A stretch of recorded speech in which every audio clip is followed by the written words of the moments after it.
Si vous te fait prier ça à tout cœur, ou sauvé. If you pray this prayer with all your heart, you are saved.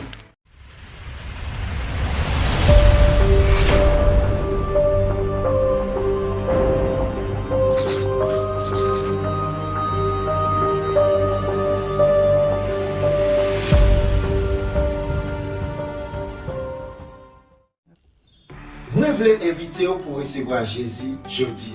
I want to invite you to receive Jesus today.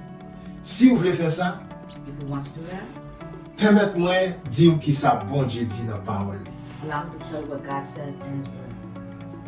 Dans Romains 10, verset 9, bon Dieu dit, si vous déclarez à bouche que Jésus c'est Seigneur, si vous croyez tout bon dans cœur que bon Dieu te fait lever, sortir vivant parmi moi, vous êtes sauvé.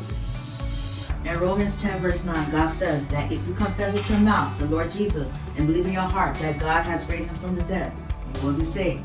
Si vraiment, selon propre décision, vous voulez recevoir Jésus jeudi, If you really want to receive Jesus today with your own decision, moi je voulais d'accord à vous dans prier ça, en nous disant ensemble. I want to agree with you in this prayer. Let's say it together. Jésus, moi reconnaître pour c'est sauveur et Seigneur. Jesus, I recognize that you are Lord and Savior. Moi crois tout bon vrai que bon Dieu te fait lever, sortir, vivant parmi moi. I truly believe that God raised you from the dead.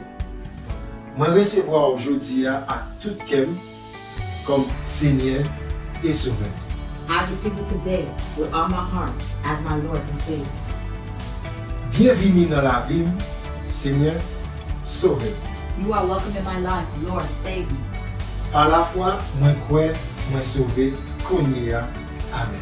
By faith, I believe I am saved now. Amen. Merci parce que vous sauvez. Thank you for saving me. Si vous te fait prier ça à tout cœur, ou sauvé. If you pray this prayer with all your heart, you are saved. Bienvenue dans le royaume de Dieu.